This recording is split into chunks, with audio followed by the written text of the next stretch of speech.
Saudaraku, sebanyak 50 orang etnis Rohingya yang sempat dibawa ke Kota Lok Semawe kini dikembalikan ke ID Sports Center atau ISC karena mendapat penolakan dari warga Lok Semawe. Kasat Pol PP dan WH Aceh Timur Teguh Amran membenarkan kejadian tersebut.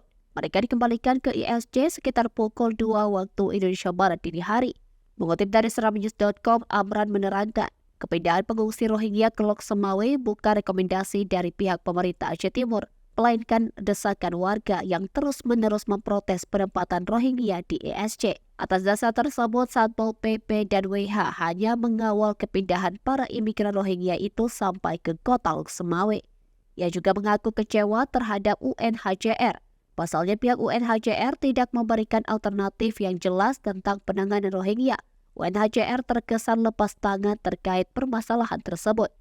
Sementara itu, pihak Protection Associate UNHCR Indonesia sampai saat ini tidak bisa dikonfirmasi dan tidak memberikan hak jawab terhadap permasalahan 50 etnis Rohingya yang mendarat di Aceh Timur.